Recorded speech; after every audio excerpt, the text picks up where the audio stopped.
The Full Melt Show is intended for a mature audience. It contains adult themes, adult content, and sometimes adult language. Listener discretion is advised. It's the Full Melt Show. After the LDS Church publicly opposed Utah's medical marijuana bill, the bill's sponsor, who is Mormon, says he won't back down. Christina Flores is live with this story tonight. And Christina, is the LDS Church's position having any impact on support for this bill? Well, Senator Mark Mattson, who is the sponsor of the bill, says after the LDS Church weighed in on his medical marijuana bill, he lost one, possibly two votes for his bill. Still, he says he is not going to back down. He says while he loves his church, he also has a commitment that he's made to the people of Utah who could be helped by medical marijuana. I fear letting them down more than anything. Utah Republican Senator Mark Mattson says he is pushing the medical marijuana bill for all the Utahns who have serious illnesses and desperately need pain relief that is safe. Poll after poll has shown in Utah and across the country that the people support and want this to happen. But one loud voice in Utah just weighed in against medical marijuana. The LDS Church said late Friday they oppose it because it could have unintended consequences. I guess my frustration is that I don't know why. Mattson, who is Mormon, says the LDS Church will not meet with him to say what the unintended consequences could be. If they're going to come into an issue and put their foot down or put their thumb on the scale, the people that are affected by it, I think, might be entitled to some kind of explanation. The senator says other states with medical marijuana have proven it can help people who are in serious pain. And he can point to more research that shows it's not addictive and won't cause deadly overdoses like prescription pain pills. He says fighting old perceptions about pot has been tough. And you have to realize that since we were all in 6th grade, we've been told certain things about this plant. Mattson says he loves his church, but he'll fight for medical marijuana and the people who need it. It would be immoral for me to back down. Now, Mattson says back in 2007, he accidentally overdosed on a prescription pain medication. His doctor had given him a patch with medication to put on his back for lower back pain. That patch burst, sending the medication into his bloodstream. He overdosed and nearly died. So this is also very personal for him because he's had that personal experience with prescription pain medication. Mattson hopes that his bill will make it to the full Senate for discussion and a vote by Friday. Dan, back to you. All right, it'll be interesting to see what happens. Are you high? What are you talking about? This is the Full Melt. The Full Melt Show. A marijuana discussion about news, culture, politics, and lifestyle. FullMelt.com. Toll free. 844-420-TALK. 844-420-TALK.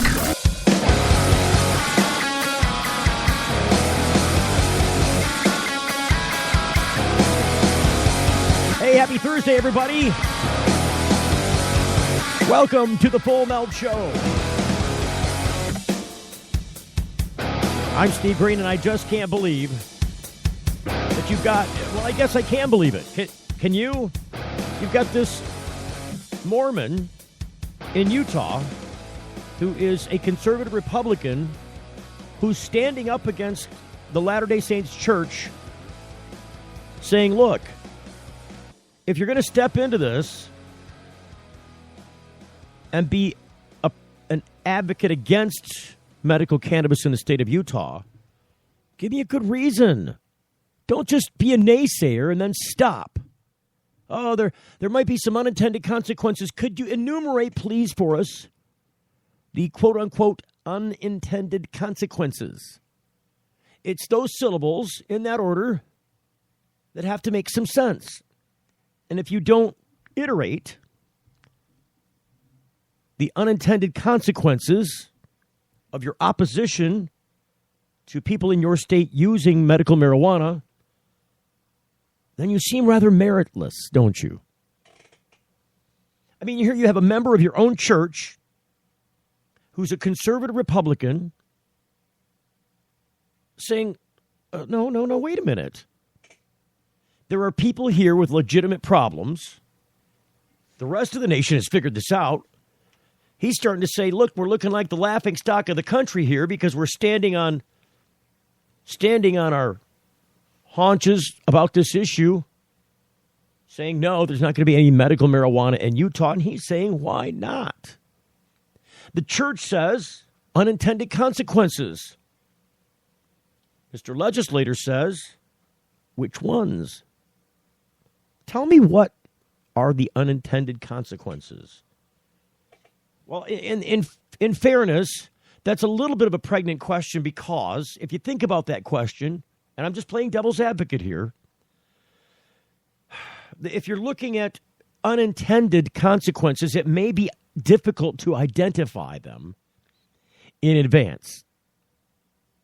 Right? I mean, if you think about those words, unintended consequences, well, they're consequences that you didn't mean to have happen. And if you didn't mean to have happen, it might indicate that you had no foresight of them, that you didn't see them ahead of time, that in order to understand what were the unintended consequences, you have to look with hindsight. And there is none here. Well, there is, though. Playing devil's advocate to devil's advocate. There is some hindsight. And it's called the rest of the nation. I mean, you can look at this issue. It's not like this is, foreign to you. It's not like it's not something you've been exposed to. It's not like you haven't heard about this in the news. Clearly you have when 23 states and the District of Columbia have medical marijuana laws on the books. And then, you got some 15 other states with simply cannabis oil laws on the books. And we won't go over the merits or the non-merits of why you would do that. We just got a majority of the nation on board on this. And if you go by populous areas, then you've got much more of a majority of the nation. If you just go by population in states, you'll see that the ones that are the most populous, the ones that have the biggest cities, for the most part, have agreed about this. We're talking about New York. We're talking about L.A. There's the top two. Hey, we can drag Chicago into there. That's the top three. So you got New York State, you got California State, and you've got Illinois State. New York, L.A., Chicago. Bingo, bango, bongo. 1, 2, 3. 3 top cities in the nation in those states all on board with this. Go by population alone, you're already beat. I should do the math on that. Start to add up the top cities and their populations in which states they're in and see how many of the bottom cities or the bottom states with the least population, how many of those you have to add up to equal a certain number of top cities. It'd be interesting to know. Might do that during the break. I can't do it during the break. There's too much data to crunch. If we had a show producer here today, I'd have him hanking on that one. Checking it out. Coming back with an answer. I can tell you it doesn't take a rocket scientist to do the math on this, and you'll figure out that I'm correct in that statement. And when I say that the majority of the nation, from the standpoint of population alone, is behind medical cannabis to a high degree. Like, it's not even debatable. Hands down, it's like 80-90% of the nation agrees with medical marijuana, especially when you're looking at population. But if you just go state by state and just count states and use that blind figure, we're still half the nation, better than 50%. So Utah looks at this and says, well, at least this Republican lawmaker, what's his name again? I got to look it up. This lawmaker says, there's got to be some fairness here, right? There's got to be some way of looking at this and making sense of it so that we don't look kind of stupid here, right? This guy, Senator Mark Madsen, Utah Senator Mark Madsen. I wouldn't mind trying to hit this guy on the show. If I had a little more heads up about it, I would have made contact with him, and maybe we'll get him on tomorrow, on Friday, given that they're open. A lot of these states have part-time legislatures, and they're difficult to get a hold of if they're not in session. I'm not familiar enough with Utah's legislature to understand how their legislature works from a part-time, full-time standpoint, or how easy or hard they are to get a hold of. But I'm going to try and get a hold of Utah State Senator Mark Madsen and see what's going on there. Because it's really, I mean, when you're talking about some of the most conservative places in the country, Utah and its capital is right up there at the top. I mean, you've got some southern states, but they're not quite as conservative, in my opinion and estimation, and my professional opinion as a journalist who's covered, conservative and liberal issues in the news for 30 years now. It's my estimation that Utah is probably the heart of conservatism when it comes to these kinds of issues. I mean, this is a place where things are a little bit different. Okay, a lot different. If you're in Utah, it's way different than the rest of the country. It is dominated by people in a particular religious point of view. And it's an offshoot, a sect of Christianity, which has some rather unusual and outlandish views, in my opinion. I mean, you talk to Bill Maher about the Mormons, and he'll start talking about the magic underwear, and he'll start making fun of that. It kind of highlights how silly some of the fundamental organizations in our country seem to be, at least from the outside looking in, which is why they hide that magic underwear. But, I'm not a blaster. I'm not a church blaster. I'm not. If you have religious views, and I don't care what sect of what religion you belong to, you live in America. Or at least, I live in America. And I would think that the vast majority, at least the metrics show, the vast majority of the people who listen to this show also live inside the boundaries of the U.S. border. That you have the right, the freedom of choice to belong to a religion, to not belong to a religion, which religion to belong to. I mean, these are all your choices, not mine. So I will never pick on you or make fun of you for belonging to any religious organization. If that suits you, if that's your cup of tea, then who am I to argue it? Nobody. And I don't think anybody should. In my opinion, I think a lot of the problem we have in our world today is caused by religious fundamentalism or religion in a whole, one sect fighting another about some issue. And it's not necessarily one that is a news issue. It's just an old fight drug into new modern days. So the LDS Church trying to figure out medical marijuana. Will come back with other cannabis news on the other side of the break. You're listening to The Full Melt Show. You're getting the full melt. When you need legal help, you don't want to guess at who's standing next to you in court.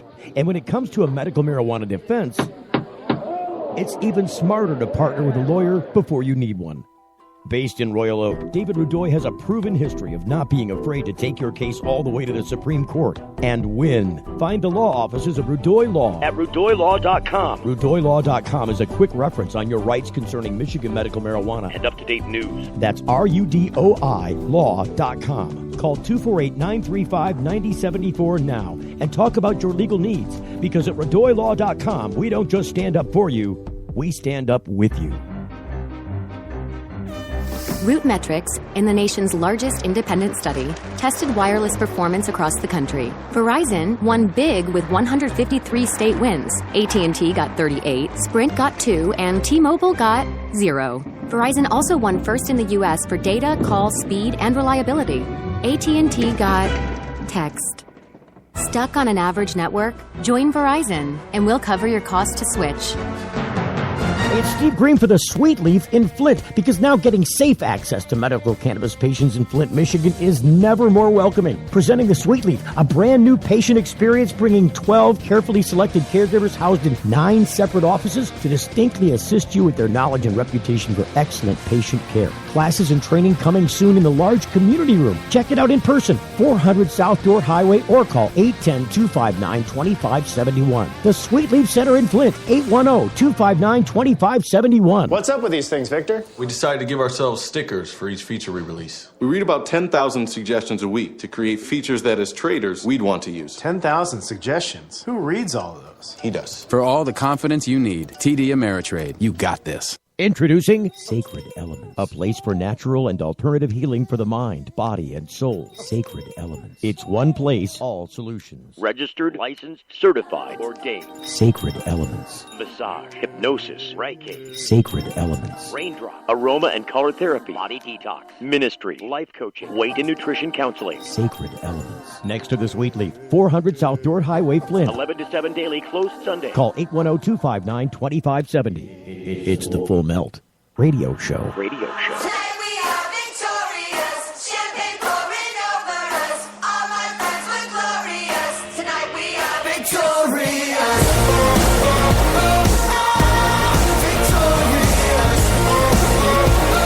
Hey, welcome back to the program.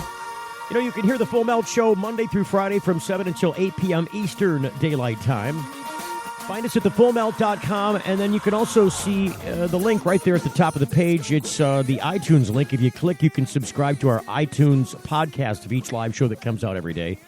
Facebook and Twitter links there as well. New Jersey, today, seeking legislation to end workplace discrimination amongst medical marijuana patients. I'm getting this story from NORML, the National Organization for Reform of Marijuana Laws in the country. As reported on Assembly Bill 2482, it seeks to halt employers from taking adverse employment actions against authorized medical marijuana patients who engage in the plant's use during their off hours. Now, here in Michigan, we've really fallen short on that issue because we we thought we had some protection with the Michigan Medical Marijuana Act in the language that said there can't be any punishment, there can't be any retribution for being involved in the program. No right, there's some specific language. I'm missing it at the moment. No right or privilege. I think it's your privilege to go to work. I think it's your privilege to do your job and to get paid for doing that job. That's why an employer's hired you, and that's why you've agreed to work for an employer. Now, absent any evidence or proof that you've done something to consume an intoxicant at work and had that intoxicant affect your work performance, either or of those things, then perhaps there would be some cause for questioning your employment and why you would do such a thing. Because those are not acceptable workplace behaviors. They're just not. Would you want somebody working for you who you thought was inebriated in some way, who you thought might have had some capacity for incapacitation? Probably not. If your work performance has changed because of the consumption of something, you might have question there. But absent this information, absent any evidence or any reasonable cause to say, look, your use of medical cannabis during off hours is not allowed and we're going to fire you for it. Who has the mind to think like that? People who want to control you, that's who. No, none of these employers are saying you can't go and have a drink after work. In fact, many employees meet after work with their bosses to have a drink. There's nothing wrong with that. And I would even go so far as to say that there's nothing wrong with these same people meeting up after work to enjoy cannabis from a social standpoint. I don't think there's anything wrong with that. And so long as an employee comes in not stinking of, not reeking of cannabis, not having any signs of impairment, not having any change or loss of work performance, there should be some protection involved for at the very least, those who have obtained and sought permission and received it from the state to participate in a medical marijuana program. Because it's clear that both the people of the state and the state itself has put some restrictions in place with regards to those participants. Who can they be? There is indeed a list of qualified conditions. And a doctor has to certify that you have one of those conditions in order to even think about being involved in the program. And there are other hoops you got to jump through as well. In all of these places, not a single place in this country that has medical marijuana laws on the books doesn't employ some version of what I just described. And that being the case, you've been vetted. It's not like you just peeled this off the back of a cereal box and stuck it on the back of your license and said, I can have pot now. It doesn't work like that. And I don't think anybody is proposing that it should. Not for medical reasons. Somebody should be able to look over this and say, yes, this person qualifies. No, this person doesn't qualify. If this person has an issue that they think qualifies and does not, there may be some other answers for you. Let's find those. But when you talk about medical marijuana as a useful, purposeful tool, and it is, in every place across the country it's being used in that way. There's a lot of naysayers, a lot of, oh, yeah, I heard about the guy with the migraine who went and he got his pot card in 10 minutes and then all of a sudden is walking out with some street weed. People always want to pick the lowest hanging fruit to make a point about. Let me just tell you that if you're using that example to denigrate cannabis use medically, that you're not the person with that migraine. You don't know what this individual's going through. And you have no ability, reason, or standing to assess their pain and how it affects the quality of their life. And if a doctor has said that this is a chronic, debilitating condition, and the law says that he's allowed to certify you under the medical marijuana program in the state, as an employer of this individual, you should be happy that this person isn't coming in or not coming in at all because they've got no migraines. They're coming in now because their migraines are gone or mitigated, or there's been no loss of sleep because of something that's kept them from having that sleep at home, a.k.a. the migraine. You would think that just for a minute you might, as an employer, want to extend your gratitude for them finding a solution to this problem which otherwise may have affected your work performance nonetheless. Or maybe have made you absent altogether. What about them apples, Mr. Employer? So it's nice to see that a state, in this case we're talking about the state of New Jersey, is taking some action because there are other states that have this already on the books, Michigan absent amongst them.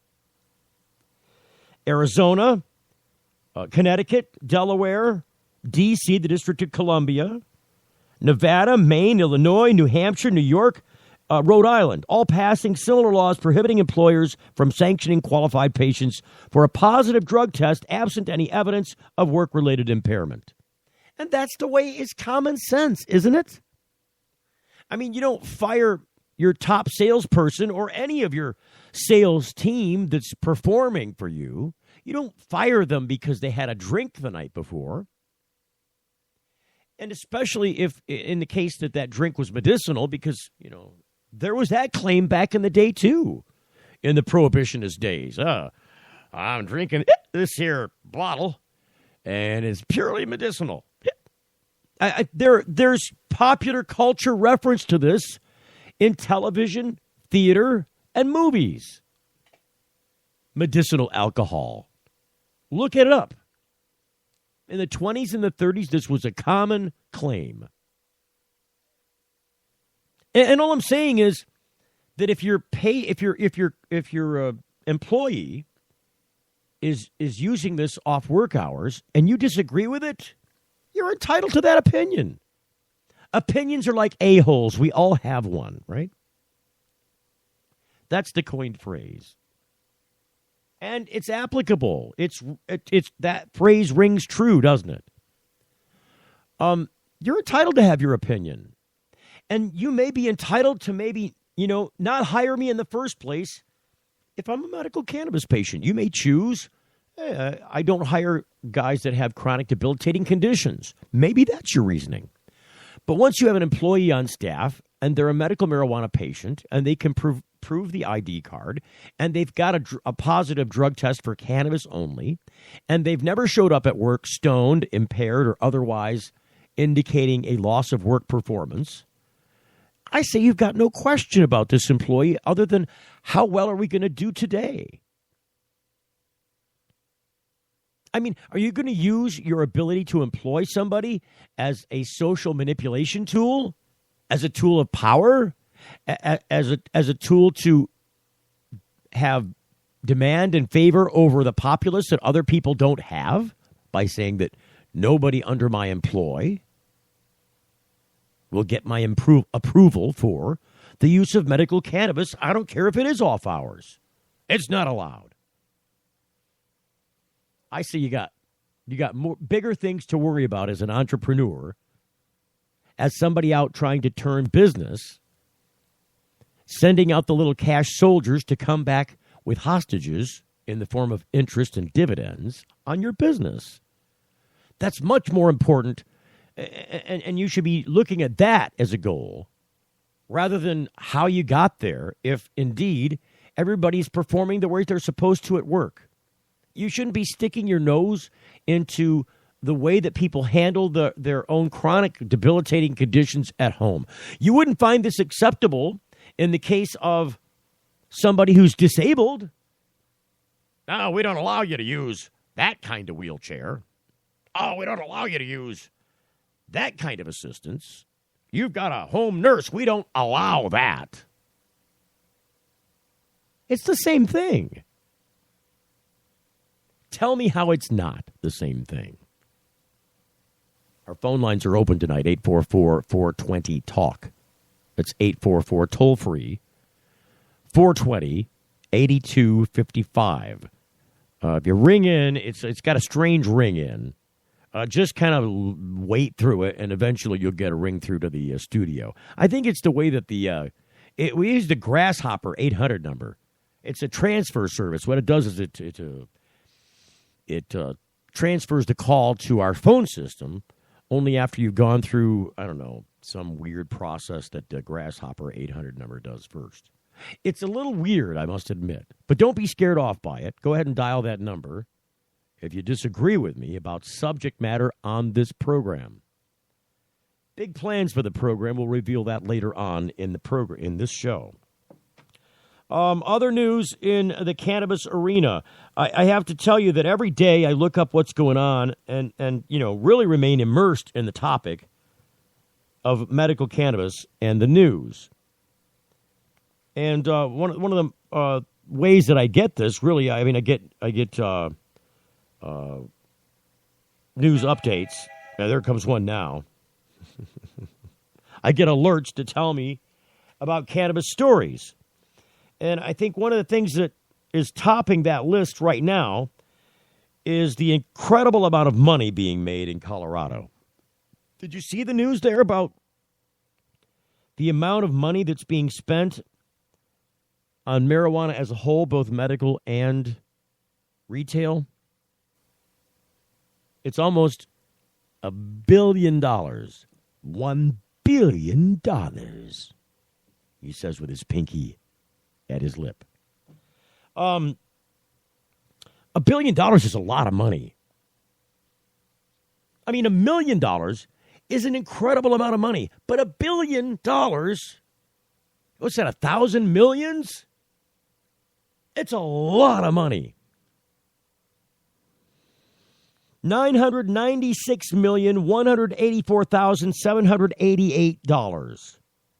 That's the final tally for Colorado's medical marijuana sales, or for Colorado's marijuana sales as a whole, as December 2015 figures show a record-setting finish.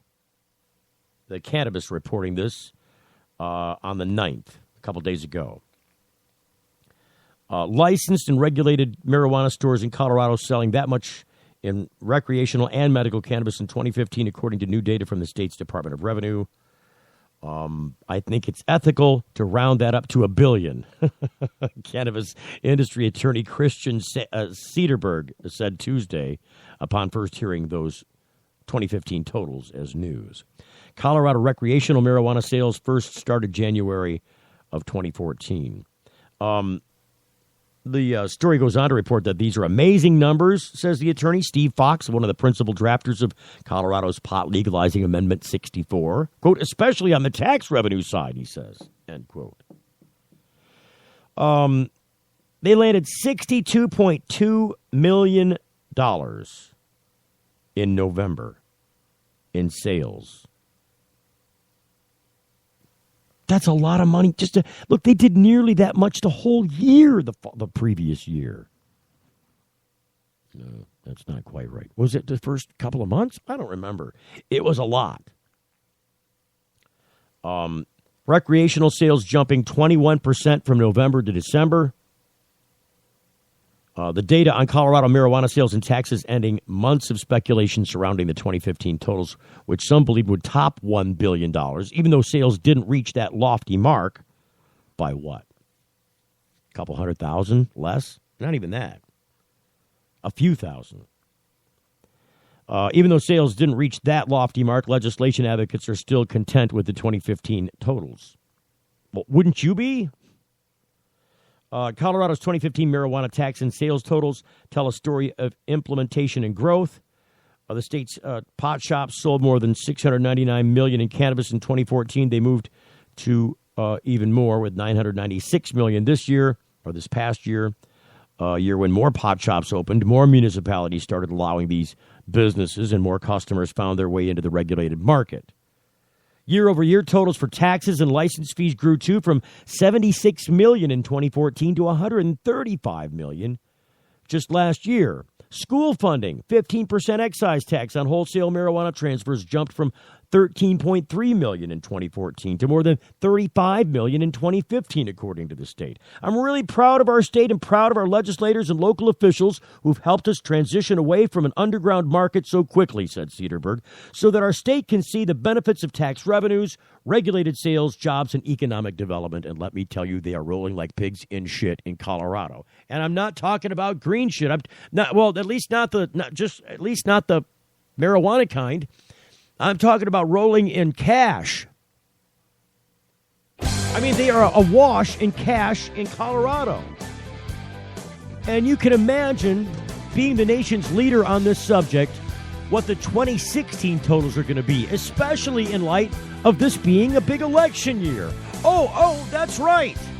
We're electing a new president this year who may have major influence on the burgeoning cannabis industry.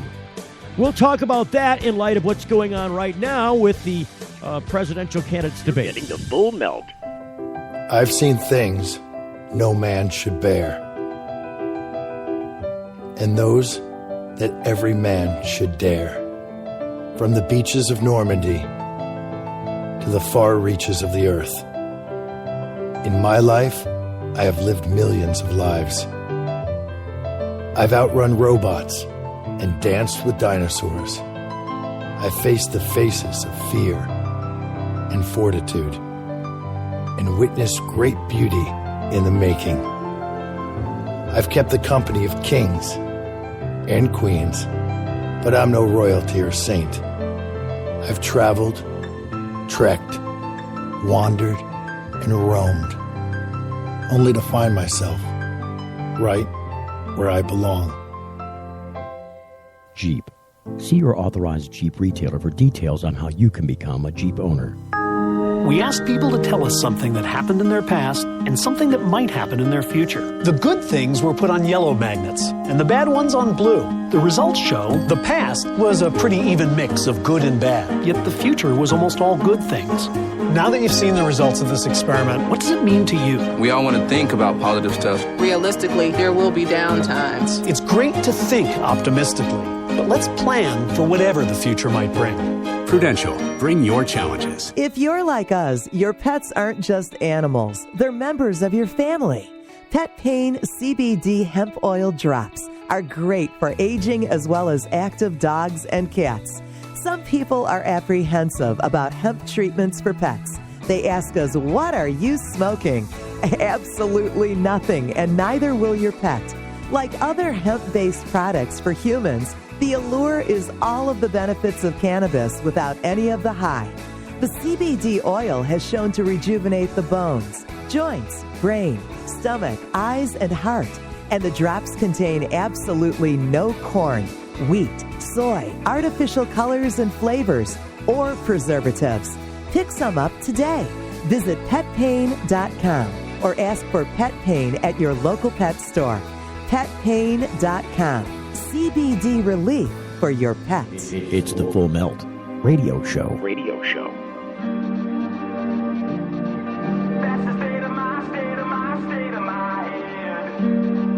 Phone lines are brought to you by No Smell at nosmell.com.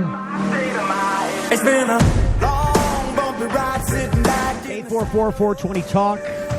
844-420-8255. Going to have to see if we can't get with Kevin Spittler or somebody who was out in Toledo today. I know there was some legislators out there. There was a medical marijuana panel hearing out there. I saw the other Steve Green. You know, there is another Steve Green. Steve runs Michigan Green Tours here in Michigan, and that is it's basically a party bus, and they take people around from dispensary to dispensary, different dispensary tours. They also tend to stop by other cannabis-related businesses, sometimes a glass shop, sometimes a farm, places like that. It's an interesting thing to do. His wife Maria does hybrid.life.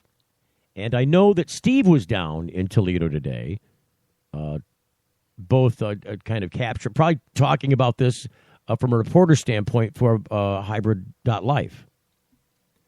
There was a person with an eye injury or some eye condition. You could tell that he was pretty much blind, who was up there testifying about his job and about the pain associated with his condition, and how marijuana helped him, and how cannabis helped him get through college, because without it, he couldn't have stood the pain or the condition that his eye was giving him, this particular eye.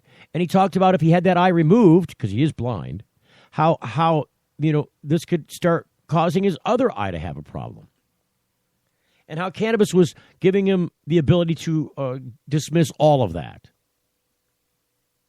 And he's asking the legislature in a respectful way, or at least members of the legislature on this panel. And that's why I really wanted to talk to either Steve or maybe Kevin Spittler from the Toledo Hemp Center, who is a big activist and cause fighter out there in the Ohio area, the Northeast Ohio area, who were both at this event, and there seemed to be a considerable audience. And I would just like to know more about what happened there in Toledo today, especially considering that, MMP, the Marijuana Policy Project, has come in and said, you know what we're going to do? We're going to put some money in here in Ohio into getting a medical marijuana law passed in the state of Ohio. Don't think that the issue in Ohio has gone away with regards to cannabis just because issue 3 was sent down by voters last fall. I fully believe that there's going to be at least one cannabis measure, and it's according to MPP, there'll be 2 cannabis measures on the ballot this fall.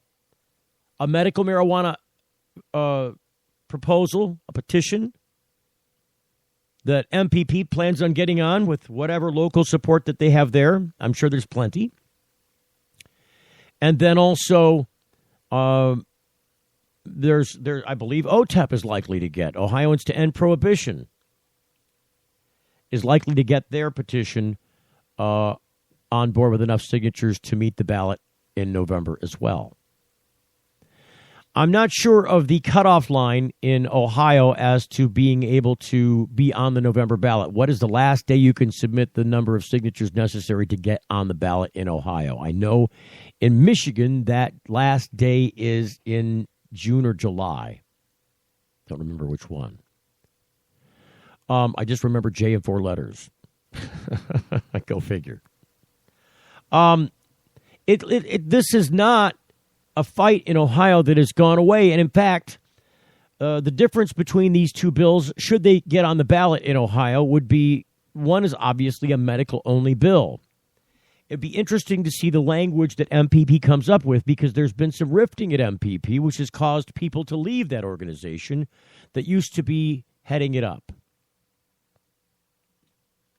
And I think that internal strife has to do with MPP selling out to big business. That's the stated rumor. And I'm not a rumor spreader.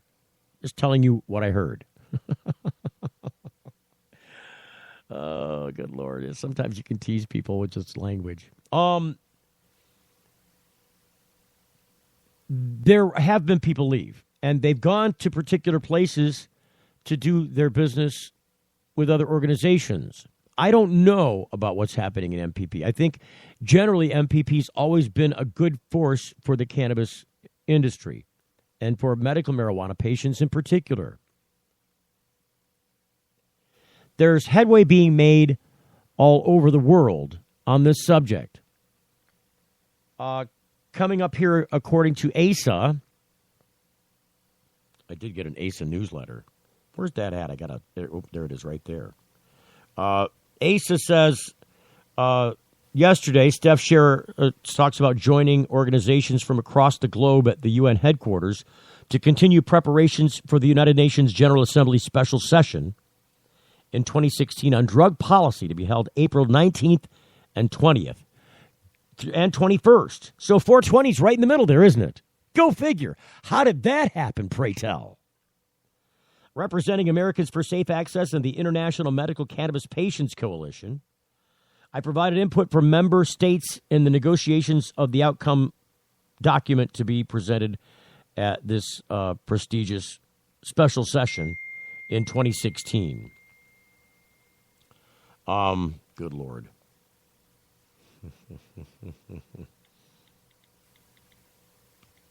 I'm responding here to a... There we go. Somebody got the number they needed from me. Ding. I think it's really important that they start attacking this from an international perspective because the international weight is in. The weighing in has been done on the international level on this subject, and they've come together to say, look, we understand that the prohibition on drugs, the drug war as a whole, is an entire failure, not only in the country of the United States and other prominent countries as well. Europe's got the same problem. Canada's got the same problem. This is a failure worldwide. Nobody across the globe wanted to hear that, especially things like cannabis or taking substance and calling it contraband is an effective policy. Here's the proof in the pudding when it comes right down to it. Because I think the buck stops here with this statement. What are the stated goals of the drug war? Well, they're obvious, aren't they? I mean, they're implied. If you're going to war against a people... Oh, see, I'm getting dinged again. I got to turn this off. No more dings. If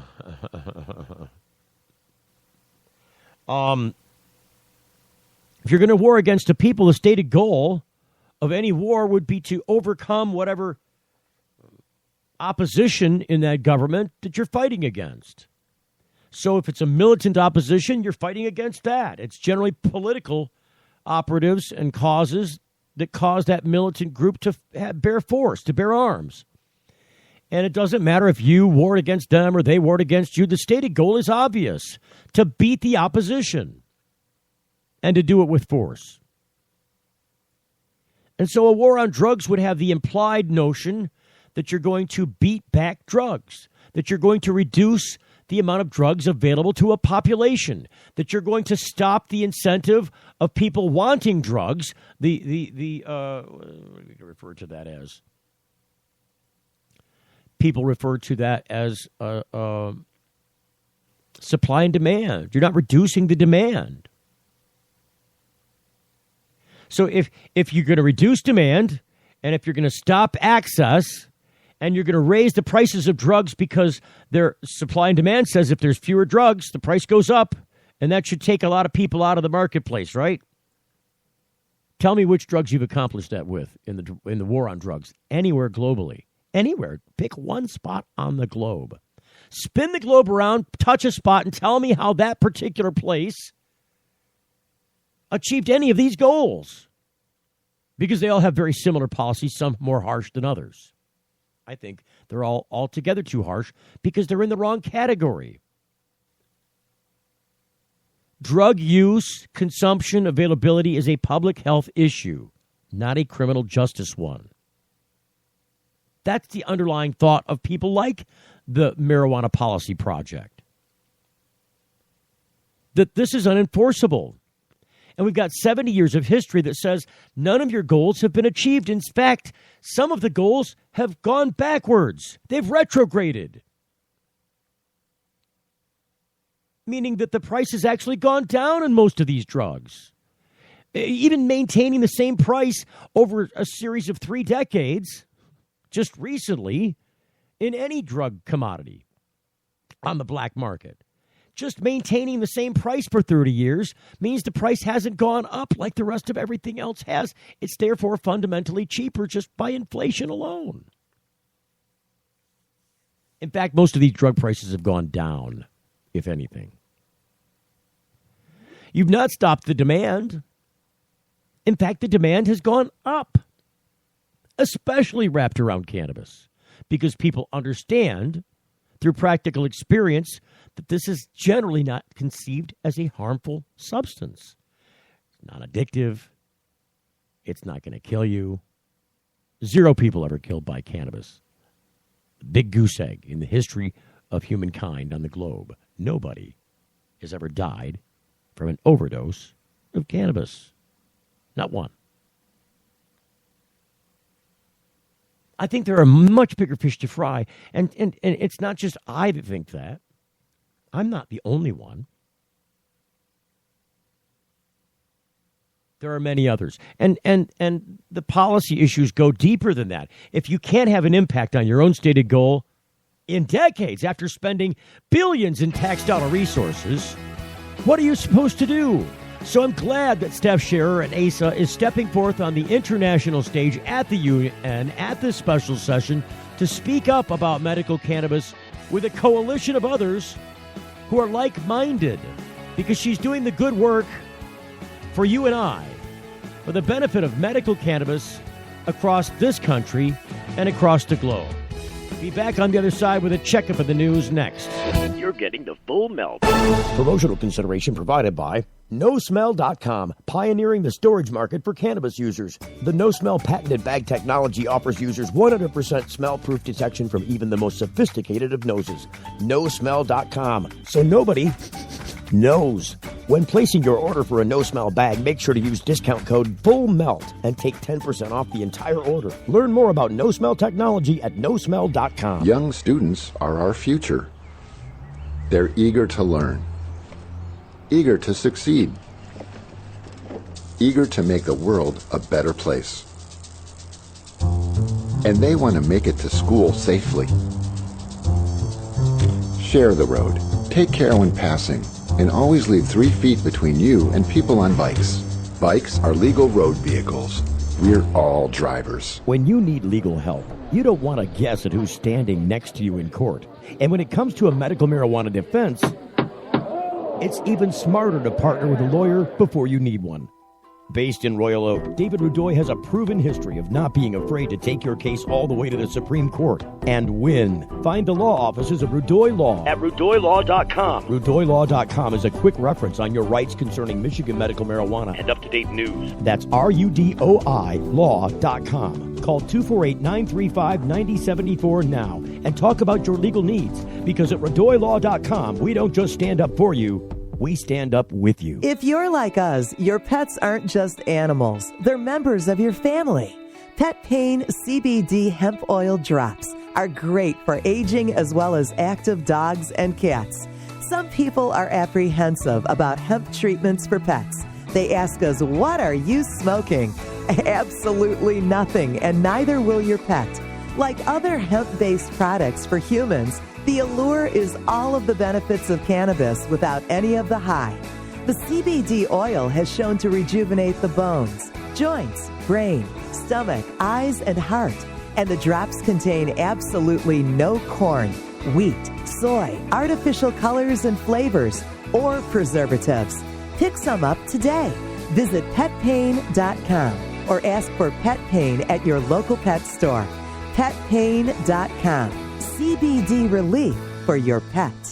Hey, it's Steve Green for the Sweet Leaf in Flint, because now getting safe access to medical cannabis patients in Flint, Michigan is never more welcoming. Presenting the Sweet Leaf, a brand new patient experience bringing 12 carefully selected caregivers housed in 9 separate offices to distinctly assist you with their knowledge and reputation for excellent patient care. Classes and training coming soon in the large community room. Check it out in person, 400 South Door Highway, or call 810-259-2571. The Sweet Leaf Center in Flint, 810-259-2571. I got guns in my head and they won't go.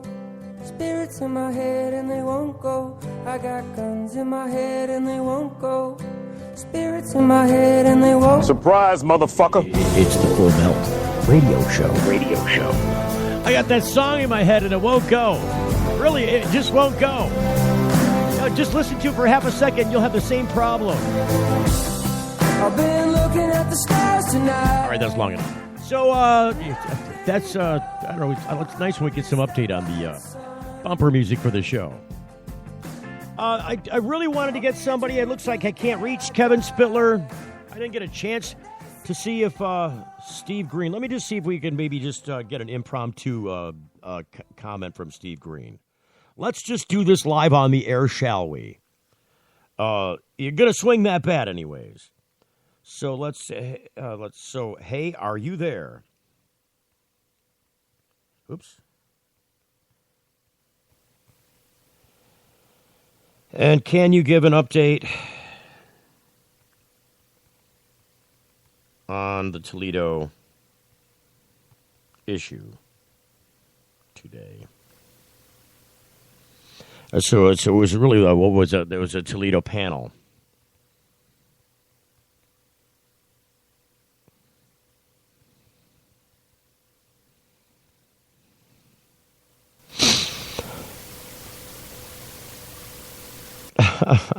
I love autocorrect. Autocorrect pisses me off more than any other thing on my phone, I think. I could turn it off, I suppose. I use it about 50-50.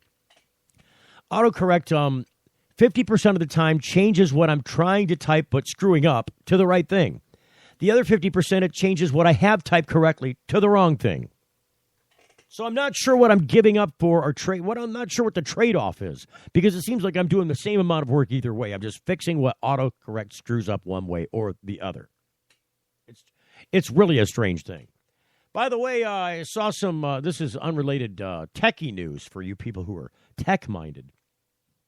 It seems that there's been a release by MIT of I can't remember how many cores the processor is. It's somewhere around 300 cores.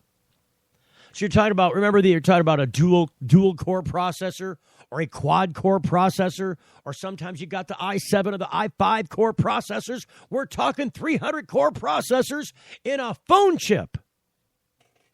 So now they're talking about, now you've already got like Siri, right, on your phone, on some phones. I think they're going to do Siri for Android. They've all got their own version anyways.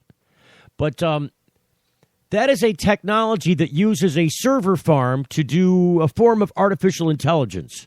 That's how they get Siri. Siri doesn't really live in your phone for the most part. Some of it lives there, and some of it lives, on a server farm. And so when you ask Siri a question, Siri does a little quick search through the server farm with this, using this artificial intelligence to both figure out what you asked it and how to respond, and then to use the information that it needs to look up in order to respond. And sometimes that's right and sometimes it's not. But see, it's a form of artificial intelligence because it remembers what it got right and what it got wrong. U.S. and Russia announced plans to increase Syrian aid and stop violence. Wow, that according to ABC News just now. I'm really hoping the other Steve Green hits me back about this Toledo thing, because I'd like to know for sure. But this artificial intelligence thing is interesting from that standpoint, because now that AI can live on your phone. So the equivalent of what is a server farm, like a whole farm of servers with individual dual and quad-core processors in each. Whole farm of them. Working on your phone, independent of connection to the internet. So it is basically what they call a neural network, and it is a smart neural network because it remembers and forms new memories based on what it's learning, and then accesses that new learning in thought processes going forward. Or they're not really thought processes, they're line code processes. It's linear thinking. But it uses what it learned and adds that to its repertoire of processing data. So look forward to the iterations coming to your phone, thanks to the great studies and research involved at the Massachusetts Institute of Technology, who just claims they built and can mass produce.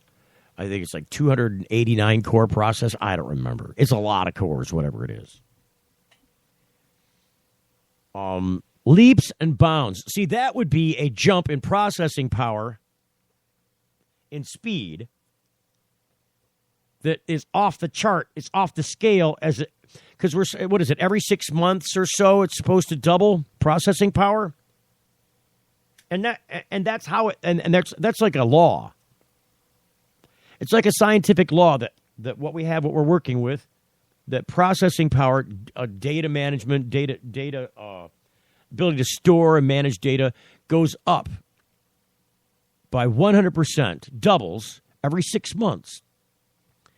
This takes, what do they got average now? 8-10 cores in a processor? If you're getting a brand new top-of-the-line processor, how many cores? I think it's like 8.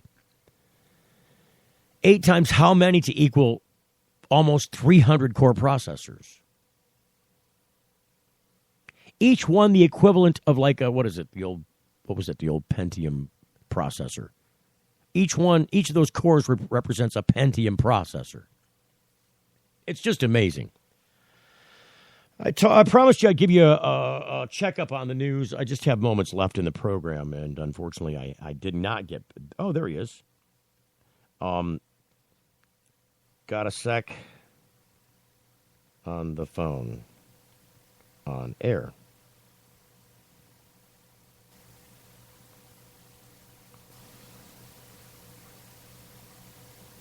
Oh, task force meet in Columbus at 5 p.m. I didn't know that.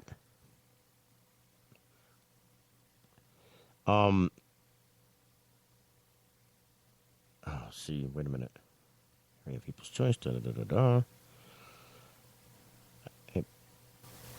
I'm confused now.